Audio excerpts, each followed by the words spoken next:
நடைபெற்ற மாநகர சபை தேர்தலில் முதல்வரும் பிரதி முதல்வர் ஏனைய உறுப்பினர்கள் முறைப்படி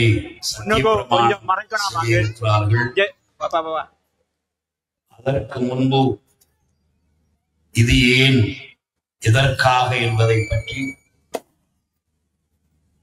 இந்த கட்சிக்காக வாக்களித்த மக்களுக்கு நன்றி கூறுவதோடும் அவர்கள் முன்னிலையில் நாங்கள் பதவி பிரமாணம் எதற்காக இந்த பதவி என்கின்ற ஒரு தலைப்பிலே நாங்கள் பேசிக் கொண்டிருக்கிறோம். குறிப்பாக அக்கரைப்பற்று மாநகர சபை 2 முறை பிரதேச சபை தேசிய காங்கிரசுடைய கைவசம் இருந்தது. அந்த வகையில் இந்த மாநகர சபையினுடைய கடந்த கால முதல்வர் அகமது ஜக்கி அவர்களையும் இந்த இடத்திலே விடுத்துக் கொண்டவனாக உங்கள் எல்லோருக்கும் வணக்கத்தினையும் தெரிவித்துக் கொள்கிறேன். அஸ்ஸலாமு அலைக்கும். வணக்கம். ஆய்வோவான். இந்த ஏற்பாடு முதலாவதாக தேசிய காங்கிரசுக்கு வாக்களித்த மக்களுக்கு நாங்கள் நன்றி சொல்ல கடமைப்பட்டிருக்கிறோம்.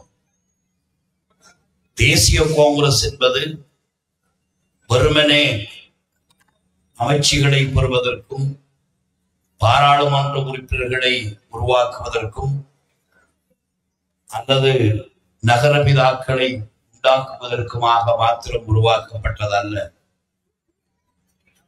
பெருந்தலைவர் அஷ்டம் அவர்கள் இந்த நாட்டில் சிறுபான்மை மக்களுக்கு மாத்திரமல்ல, எல்லா மக்களும் வாழ்வதற்கான ஒரு அமைப்பை தோற்றுவிக்க வேண்டும் என்று முஸ்லிம் காங்கிரஸை ஆரம்பித்த நாளிலிருந்து தேசிய ஐக்கிய முன்னணி என்கின்ற ஒரு இயக்கத்தை உருவாக்கிய நிலையில் அவர் மரணித்ததை நாங்கள் மறந்துவிட முடியாது. அந்த இயக்கத்தின் போராளிகளாக இருந்த நாங்கள் தலைவர் அஷ்டம் அவர்களுடைய மரணத்தின் பின்பும் அந்த கட்சி உருவாக்கிய நோக்கம், இலக்கு, இவைகள் தொடர்பாக நீண்ட காலம் அனுபவங்களை கொண்டவர்களாக தலைவர் அஷ்டம் அவர்களுக்கு வலதாகவும் இருந்தவர்கள் இன்னும் பலரும் தேசிய காங்கிரஸ் என்கின்ற ஒரு ஸ்தாபனத்தை உருவாக்க வேண்டிய தேவை ஏற்பட்டது. அது முஸ்லிம் மக்களுக்கானது மாத்திரமல்ல, இலங்கை வெளிநாட்டவர்களிடமிருந்து சுதந்திரத்தை பெறுவதற்காக முதலாவதாக உருவாக்கப்பட்ட கட்சி சிலோன் நேஷனல் காங்கிரஸ். நாங்கள் விரும்பியோ விருப்பம் இல்லாமலோ தேசிய காங்கிரஸ் என்கின்ற இந்த இலங்கை மக்கள் சுதந்திரத்திற்காக ஒன்று கூடிய முதலாவது பெயரில் தேசிய காங்கிரஸ் உருவாக்கப்பட்டிருக்கிறது. அதுதான் காரணமாக இருக்குமோ தெரியாது, எண்ணங்களிலே இருந்தவைகளும் பிரதிபலித்துக் கொண்டு போகின்றவாறு தேசிய காங்கிரஸ் அரசியலில் ஒவ்வொரு காலகட்டத்திலும் தலைவர் அஷ்டம் அவர்கள் விட்டு சென்ற அந்த விடயத்தை கடுமையாக நாங்கள் கையிலே எடுத்து கவனத்தில் எடுத்து நீண்ட காலமான இந்த அரசியல் பயணத்தில் இந்த நாட்டிற்கும் சமூகங்களுக்கும் நாங்கள் சேவை செய்திருக்கிறோம். டிசின் அவர்களும் சொன்னார். மௌலானா அவர்கள் இந்த நீர்ப்பூங்கா பிரகடனத்தை பற்றி சொன்னார்கள். பாலமுனை பிரகடனம் என்று ஒன்றை நாங்கள் ஏற்பாடு செய்தோம். இவைகள் எதற்காக என்றால், நீண்ட காலத்தின் தீர்க்க முடியாத இலங்கை மக்களினுடைய பிரச்சனை, சமூகங்களிடையே இருக்கின்ற பிரச்சனை, இனங்களிடையே இருக்கின்ற முரண்பாடு, சுதந்திரம் என்கின்ற சொற்பதத்திற்கான தெளிவுகள் நீக்கப்பட வேண்டும், உரிய முறையில் அவை பாதுகாக்கப்பட வேண்டும் என்பதற்காகவே இவ்வாறான பயணங்களை நாங்கள் செய்திருக்கிறோம். அந்த அனுபவங்களில் ஒரு காலத்தில் பிஸ்ரீன் அவர்கள் சொன்னதை போன்று முஸ்லிம்களும் வடக்கு கிழக்கிலே வாழுகின்ற மக்கள் என்பதை அழுத்தி சொல்ல வேண்டிய ஒரு தேவை இருந்தது.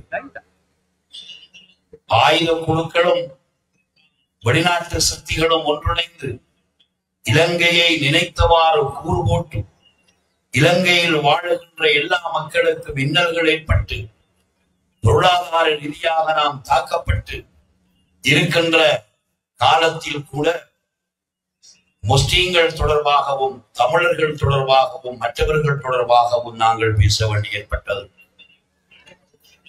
இவைகளுக்கு ஒரு தீர்வு கிடைத்து மாகாணங்கள் தனித்தனியாக ஆகியிருந்த பொழுதிலும் கூட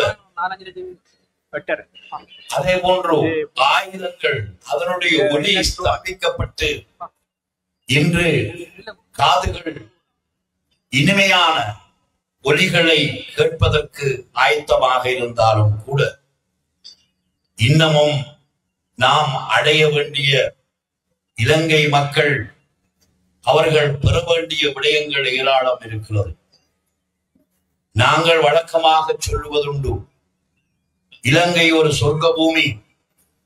இந்த நாட்டில் நாம் சொல்லுகின்ற ஆதம் அலைஹிஸ்ஸலாம் அவர்கள் சொர்க்கத்திலே இருந்து வந்த வரலாறு இருக்கிறது. இந்த நாட்டில் இல்லாத வளங்கள் இல்லை. இந்த வளங்களை கொள்ளையிடுவதற்காகவே பல 100 ஆண்டுகள் எத்தனையோ நாடுகள் இங்கு படையெடுத்து நம்மை ஆதிக்கம் செய்த வரலாறுகள் இருக்கிறது.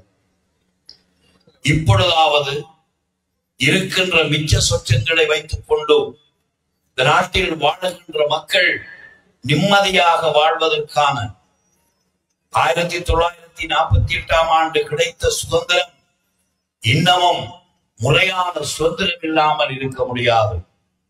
உதாரணமாக சொன்னால், சுதந்திரம் என்பது ஒருவன் தான் வாழுகின்ற நாட்டில் அவனுடைய மதத்தை பின்பற்றுவது, அவன் வாழுகின்ற நாட்டில் அவனுக்கு முடியுமான ஊற்றை கட்டி வாழ்வது, அவன் வாழுகின்ற நாட்டில் அவன் சுதந்திரமாக தொழிலை செய்வது, அவன் வாழுகின்ற நாட்டில் அவனுக்கு பாதுகாப்பு.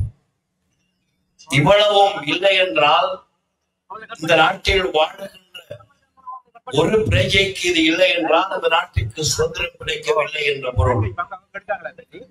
ஆகவே சுதந்திரத்திலிருந்து நாங்கள் பல அனுபவங்களை வைத்து நாங்கள் தீர்மானித்த பிரகடனம் தான் இந்த பாலமனை பிரகடனம். ஒன்றுமல்ல, பல மக்கள் வாழுகின்ற நமக்கான மரபுகளோடு வாழுகின்ற மக்கள் எல்லோரும் வாழ்வதற்கான ஒரு வாழ்க்கையை உருவாக்கி நாட்டை முதலிலே காப்பாற்றுவது. எங்கு என்ன பிரச்சனை வந்தாலும் முஸ்லிம்கள் பாதிக்கப்படுவது, அல்லது தமிழர்கள் பாதிக்கப்படுவது, அல்லது அப்பாவி சிங்கள மக்கள் பாதிக்கப்படுவது, இவற்றிலிருந்து விடுதலை பெற வேண்டுமாக இருந்தால் வாழுகின்ற நாம் எல்லோரும் ஒன்று சேர்ந்து நமக்கான நாட்டை பாதுகாப்பதற்கான ஒரு ஒழுங்கு வேண்டும் எமக்குள். அதுதான் முதலாவது. இரண்டாவதாக இன்று நுரைச்சோலையை பற்றி பேசுகிறோம். நுரைச்சோலை காணி அக்கரைப்பற்று பிரதேச செயலகத்துக்குள் இருக்கின்ற ஒரு காணி. அந்த மக்கள் வாழ்வதற்கு இடமில்லை. அக்கரைப்பற்றி பிரதேச எல்லைக்குள் வாழுகின்ற மக்களுக்கு வீடு கட்டுவதற்கு இடமில்லை. ஒவ்வொரு பிரஜையும் பிறக்கின்ற பிரஜைக்கும் காணியில்லை. ஆகவே இது சுதந்திரத்தை பாதிக்கின்றது. அப்படி இருக்கின்ற பொழுது சுனாமியால் பாதிக்கப்பட்ட மக்களுக்கு வீடு கட்டப்பட்டது. அது அக்கரைப்பற்றில் மாத்திரமல்ல, இந்த பிராந்தியத்தில் அம்பாறை மாவட்டத்தில் யார் யாரெல்லாம் பாதிக்கப்பட்டார்களோ அவர்களுக்கு கிடைக்காதவர்களுக்கு அந்த உரிமையை கொடுப்பதற்கு நாங்கள் வந்தாலும் சில இனவாதிகள் நீதிமன்றத்திற்கு சென்றார்கள். இருந்தாலும் நீதிமன்றம் ஒரு தீர்ப்பை வழங்கி இருக்கிறது. இது வரலாற்றில் எல்லோரும் கவனமாக ஆராயப்பட வேண்டிய ஒரு விடயம். அந்த தீர்வு காணி சட்டத்தில் காணி வழங்குவதற்கு என்ன சரத்துகள் இருக்கின்றதோ அந்த சரத்தின்படி காணிகளை கொடுங்கள் என்று நீதிமன்றம் உத்தரவிட்டிருக்கிறது. இப்பொழுது நாங்கள் நீர்ப்பூங்கா பிரகடனத்துக்கு வருகிறோம். நாங்களும் அதைத்தான் சொல்லுகிறோம். நீதிமன்ற தீர்ப்பு என்பது ஒருவனே நுரச்சோலைக்கு மட்டுமானதாக இருக்க முடியாது. நீர்ப்பூங்கா பிரகடனத்தில் நாங்கள் கூறுவதை போன்று இலங்கையில் உள்ள ஒவ்வொரு அலகுகள், ஒவ்வொரு நிர்வாக கூறுகள், பிரதேச செயலகம், மாவட்டம், மாகாணம், பிரதேச ஜிஎஸ் டிவிஷன் போன்ற பிராந்தியங்களிலும் பிரிவுகளிலும் வாழுகின்ற ஒவ்வொருவருக்கும் இனவீதாசாரப்படி ஆக குறைந்தது இடம் கொடுக்கப்பட வேண்டும் என்று நாங்கள் கேட்கிறோம். அதைத்தான் நீதிமன்றமும் சொன்னது. நாட்டில் தேசிய ரீதியாக அல்லது மாவட்ட ரீதியாக வாழுகின்ற இனங்களுக்கு இடையில் காணிகள் பகிரப்பட வேண்டும் என்பதுதான் அந்த விடயம். அப்படி என்றால் எங்களுடைய கேள்வி அது நுரைச்சோலைக்கு மட்டுமல்ல, இந்த அடிப்படையில் காணி பகிர்வு முறையாக இந்த நாட்டில் நடைமுறைப்படுத்தப்படுமாக இருந்தால் இந்த நாட்டில் இனப்பிரச்சனையில் 90% பிரச்சனைகள் முடிந்துவிடும். இதே போன்றுதான் வனப்பங்கீடுகள் உத்தியோகமாக இருக்கலாம், அரசு வளமாக இருக்கலாம், நாட்டின் தொழில் வளங்களாக இருக்கலாம், முதலீட்டு வளங்களாக இருக்கலாம். எந்த வளமாக இருந்தாலும் ஆக குறைந்தது வாழுகின்ற மக்களின் இனவீதாசாரத்திற்கு ஏற்ப கொடுங்கள் என்பதைத்தான் நாங்கள் இங்கு பேசிக் கொண்டிருக்கிறோம். அது மாத்திரமல்ல, இந்த உலகம் முழுவதற்கும் முறையான டேஸ்டான நல்ல சத்துள்ள உணவுகளை கொடுக்கக்கூடிய அடித்தளம் இந்த மண்ணிலே இருக்கிறது. ஏலம், கர்வாவோ அல்லது வாசனை திரவியங்களோ அல்லது மாணிக்கமோ இந்த நாட்டில் தான் அதிகம் இருந்திருக்கிறது. இவைகளை முறையாக கையாளுவது தொடர்பாகவும் நாங்கள் சொல்லியிருக்கிறோம்.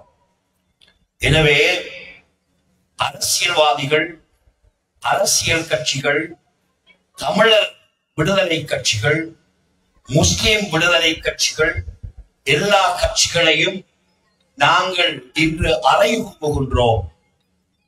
நிர்வாக ரீதியாக நீங்கள் எந்த அமைப்பையும் வைத்துக் கொள்ளுங்கள், மாகாணங்களை வைத்துக் கொள்ளுங்கள். பணம் அதிகமாக இருந்தால் மாகாணங்களை இன்னமும் இரட்டிப்பாக்குங்கள். எங்களுக்கு அது பிரச்சனை அல்ல. வடக்கும் பிரச்சனை அல்ல, கிழக்கும் பிரச்சனை அல்ல, தெற்கும் பிரச்சனை அல்ல. எங்களுடைய பிரச்சனை இந்த நாட்டின் மக்களுக்குரிய சுதந்திரம் நேரடியாக போய் சேர வேண்டும். மக்களுக்கு நேரடியாக போய் சேர வேண்டியவைகள் வளங்கள், நிலம், இவைகளைத்தான் தமிழர்கள் எதிர்பார்க்கிறார்கள், இவைகளைத்தான் சிங்கள மக்கள் எதிர்பார்க்கிறார்கள், இவைகளைத்தான் முஸ்லிம்கள் எதிர்பார்க்கிறார்கள். ஆனால் கட்சிகளோ எவருக்கும் சுதந்திரம் இல்லாமல் கோடுகளை வைத்துக் கொண்டு அவர்கள் விளையாடி கொண்டிருக்கிறார்கள். எனவே இந்த நீர்ப்பூங்கா பிரகடனம் இந்த நீர்ப்பூங்காவிலே பிரகடனப்படுத்தப்பட்டது. எங்களுடைய இலக்கு, எங்களுடைய பயணம், எங்களுடைய நோக்கம் இந்த சிறுபான்மை மக்களுக்கான அரசியல் எவ்வாறு இருக்க வேண்டும் என்பதை நாங்கள் இலகுவாக இந்த இடத்திலே பிரகடனப்படுத்தி இருக்கிறோம். எனவேதான் தேசிய காங்கிரஸ் என்பது அனுபவம் உள்ள, மிகவும் அறிவு துறை சார்ந்த விடயங்கள் தொடர்பான குழுக்களை கொண்டுள்ள ஒரு கட்சி. நாங்கள் எந்த தேவைக்கும் எந்த பதவிகளுக்கும் எவரிடத்திலும் சரணடைகின்றவர்கள் அல்ல. பணத்திற்காகவோ பதவிகளுக்காகவோ செல்கின்றவர்கள் அல்ல. இப்பொழுதும் கூட பல சந்தர்ப்பங்களிலே குறைந்த அரசியல் அதிகாரங்களை கையிலே வைத்துக் கொள்ளும் மக்கள் தேசிய காங்கிரஸையும் அதன் தலைமைத்துவத்தையும் எல்லா மக்களும் குறிப்பாக கிழக்கு மாகாணத்தில் ஏற்றுக்கொண்டாலும் கூட தேர்தல்கள் வருகின்ற பொழுது வேறு ஏதாவது விடயங்களை சொல்லி நமது மக்கள் ஏமாந்து போனாலும் கூட குறைந்த அதிகாரங்களை வைத்துக் கொண்டிருந்த நாங்கள் இந்த நாட்டுக்கு பெரும் சேவைகளை சமூகத்திற்கு நாங்கள் செய்திருக்கிறோம். இந்த நாட்டில் எங்கு சென்றாலும் தேசிய காங்கிரஸ் தலைவர்களுடைய பெயர் இருக்கும் அபிவிருத்திகளிலே.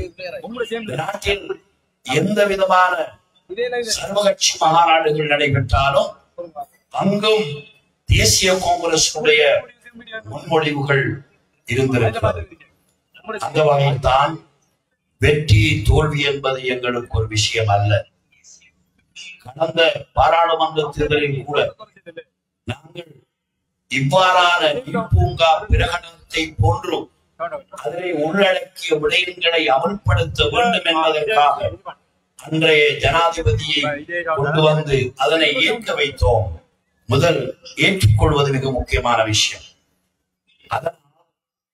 அவர்களுக்கு நாம் அவர்களுக்கு சார்பாக இருக்க வேண்டிய தேவை இருந்தது. இந்த நாட்டின் பொருளாதாரம் வரலாற்றில் என்றும் இல்லாதவாறு அழிந்து ஒழிந்து நாம் நிம்மதியான போது ஒருவரை ஜனாதிபதியாக்கி இந்த நாட்டின் பொருளாதாரத்தை சீர்படுத்தினோம். எப்படி பாராளுமன்றம் என்பதை பற்றி நாங்கள் சிந்திக்கவில்லை. அன்றைய காலத்தினுடைய தேவை, அன்றைய நாட்டினுடைய தேவைகளை மையமாக வைத்துத்தான் நாங்கள் அந்த முடிவுகளை எடுத்தோம். வெற்றி தோல்வி என்பது வரும் போகும். ஆனாலும் ஒவ்வொரு தேர்தலிலும் தேசிய காங்கிரஸை வீழ்த்தியாக வேண்டும் என்று பல பின்னணி வேலைகள் முடுக்கிவிடப்படும். அவற்றையும் நாங்கள் பார்த்துக் கொண்டுதான் இருக்கிறோம். இந்த சூழ்நிலையில் ஒரு அக்கரைப்பற்றினுடைய மாநகர சபை தேர்தலிலே கட்சி கேட்டுக்கொண்டதற்காக நான் இந்த தேர்தலிலே போட்டியிட்டோம். அல்ஹம்துலில்லாஹ் வெற்றியிட்டிருக்கிறோம். முதலாவதாக அக்கரைப்பற்று மக்கள் மன்றிலே உங்களுக்கு என்னில் நம்பிக்கை இருக்கும் என்று நான் நம்புகிறேன். உங்களுடைய திறமையை, உங்களுடைய ஆழ்புல எல்லைகளை முறையாக பேணி பாதுகாப்பதற்கு தேசிய காங்கிரசின் தலைவரால் முடியும் என்று நீங்கள் நம்புவீர்கள்.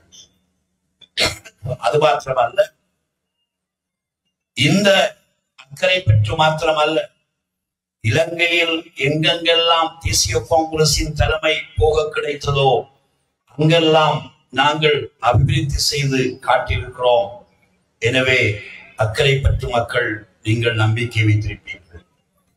இப்பொழுது இந்த தேர்தலில் கேட்டது, வெற்றி பெற்றது என்பவைகள் எல்லாம் வெறுமனே மேலாகி இந்த ஊரின் வேலைகளை செய்வதற்காக மாற்றமல்ல. இந்த ஊரின் வேலைகள் பல நடந்திருக்கிறது. எதிர்காலத்தை நாங்கள் திட்டமிடப்பட வேண்டி இருக்கிறது. எப்படித்தான் சொன்னாலும் நமது எல்லைக்குள் நமக்கு இருக்கின்ற நிலப்பரப்பு மாறப்போவதில்லை. அக்கரைப்பற்று பிரதேச எல்லைக்குள் நமக்கு இருக்கின்ற எல்லை பரப்புகள் மாறப்போவதில்லை. அப்படித்தான் ஒவ்வொரு ஊர்களுக்கும்.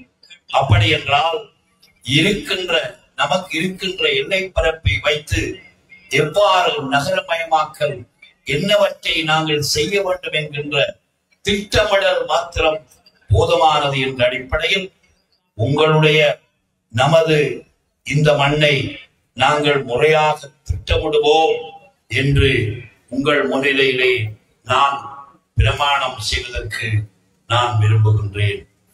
அது மாத்திரமல்ல, நான் இன்று கூறியது போன்று கட்சிகள், எத்தனையோ கட்சிகளும் சித்தாந்தங்களும் இருக்கிறது.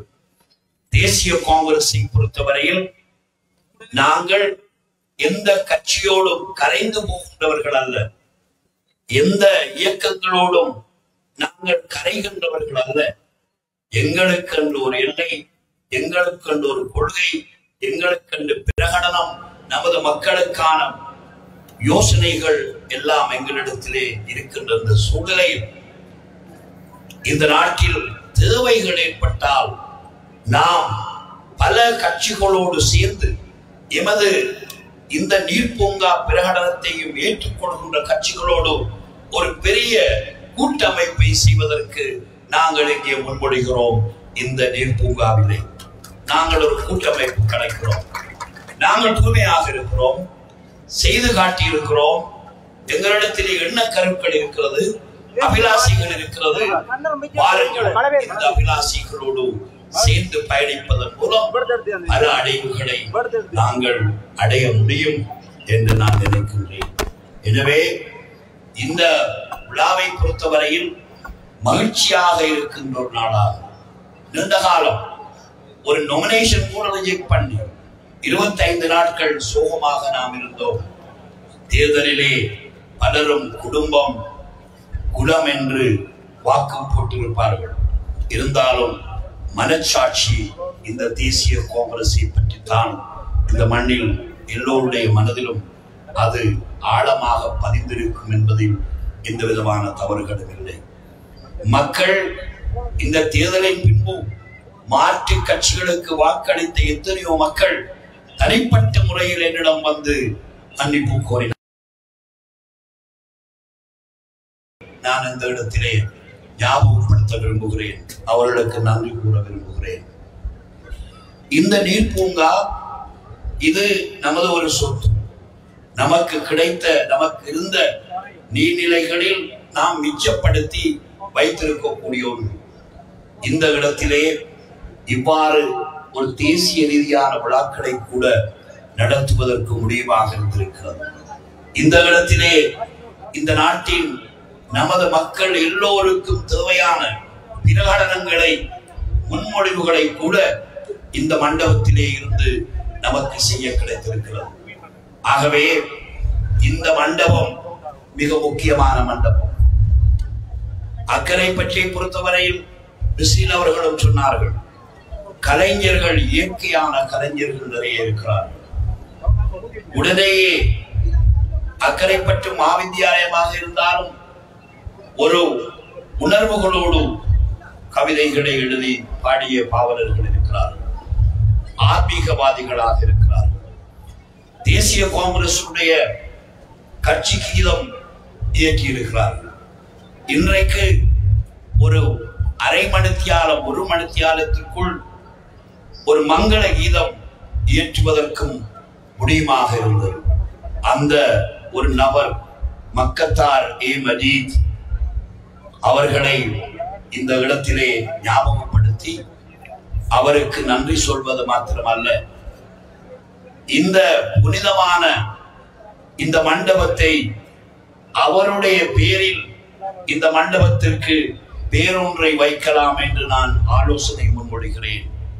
மக்கத்தார் மணி மண்டபம் என்று இந்த மண்டபத்திற்கு பேர் சூட்டினால் அது மிக பொருத்தமாக இன்று இந்த அக்கரைப்பற்றிலே வாழுகின்ற ஒரு உயிரோடு வாழுகின்ற ஒரு கலைஞரின் பெயரை சூட்டுவது மிகவும் ஒரு சிறப்பான, காலத்தின் தேவையாக, உண்மைத்துவமாக இருக்கும் என்று நான் இந்த விடயத்தையும் முன்மொழிந்து கொண்டு, என்னுடைய மக்கள், நமது மக்கள், தேசிய காங்கிரஸ் உடைய மக்கள், தாய்மார்கள், உங்களுடைய பிரார்த்தனைகள் இன்றியமையாது. நீங்கள் எப்பொழுதும் உங்களுடைய பிரார்த்தனைகள், நோன்பு நோற்றல், தாஜத்து தொழுகைகளில், ஏன் ஹஜ்ஜுக்கு சொல்கின்றவர்கள் கூட எல்லா விடயங்களையும் போலல்லாது இயற்கையாக, உண்மைக்குண்மையாக பிரார்த்தனைகளில் ஈடுபட்டிருக்கிறீர்கள். எனவே உங்கள் பிரார்த்தனைகளுக்கு நான் நன்றி கூறி, இக்கட்டான சூழ்நிலையில் கடந்து முடிந்த உள்ளூராட்சி தேர்தலிலும் தேசிய காங்கிரஸை தோற்கடிப்பதற்கான வியூகங்களை சிலர் பின்னி இருந்தும் கூட அவைகளை முறியடித்து இந்த பெரும் பணியை செய்த உங்களுக்கு என்னுடைய நன்றியை தெரிவித்துக் கொண்டு, வெளியூர்களிலும் மாவட்டங்களிலும் இவ்வாறான நமது கட்சிக்கு வாக்களித்த எல்லோருக்கும் உளப்பூர்வமான நன்றியை நாம் தெரிவித்துக் கொண்டோம். என்ன நோக்கத்தில் நீங்கள் தேசிய காங்கிரசுக்கு வாக்களித்தீர்களோ அந்த நோக்கத்தை நிறைவேற்றுகின்ற ஒருவனாக இன்ஷா அல்லாஹ் அதாவுல்லாவும் அவர்களுடைய இந்த உறுப்பினர்களும் இருப்பார்கள் என்ற விடயத்தை நான் சொல்ல வைத்திருக்கின்றேன். அமைச்சராக இருந்திருக்கிறோம், பிரதி அமைச்சராக இருந்திருக்கிறோம், மாவட்டங்களுக்கு தலைமை தாங்கி இருக்கிறோம். ஆனால் கடைசியில் நாங்கள் ஒரு மேயராக கூட வருகின்றோம் என்ற ஒரு நிலைமை இருக்கின்ற பொழுது எங்களுடைய உறுப்பினர்களை பொறுத்தவரையில் அவர்கள் யாரும் கட்சிக்கு வெளியாக பேசுகின்றவர்கள் அல்ல. கட்சிதான் இவர்களுக்கு வாக்களித்தது, கட்சிக்குத்தான் மக்கள் வாக்களித்தார்கள். எனவே கட்சியினுடைய கொள்கைகளை பின்பற்றுவது மாத்திரமல்ல, யாரை கட்சி நிறுத்தியிருந்தாலும் வெற்றி பெற்றிருப்போம். இந்த அடிப்படையில் எல்லா உறுப்பினர்களுக்கும் ஒரு கைட்லைன் வழங்கப்பட்டிருக்கிறது. எவ்வளவு காலம் எப்படி நாங்கள் செய்ய வேண்டும் என்கின்றவைகளை எல்லாம் சிரத்திலே கொண்டு இந்த வேறு கட்சிகளில் வெல்ல வேண்டும், அங்கத்தவராக வேண்டும் என்று எத்தனையோ பலர் துடித்துக் கொண்டு பாடுபட்டிருக்கிறார்கள். நாங்கள் எல்லோரையும் அழைக்கின்றோம், எல்லோரும் வாருங்கள். ஒன்றும் நாங்கள் கொண்டு போவதற்காக அல்ல, ஒரு இயக்கத்தை உருவாக்கி அதனை முறையாக வழிப்படுத்தி அதன் மூலம் மக்கள் நன்மை பெறுவதற்கான அடித்தளங்களை நாங்கள் முறையாக இருக்கிறோம். ஆகவே நம்பிக்கையோடு வாருங்கள் என்று கூறிக்கொண்டு நமது மக்களின் மன்றிலே இன்று என்னுடைய பிரமாணத்தை நான் செய்து கொண்டு விடைபெறுகின்றேன். அஸ்ஸலாமு அலைக்கும். செய்திகளை உடனுக்குடன் தெரிந்து கொள்ள உடனே சப்ஸ்கிரைப் பண்ணுங்க.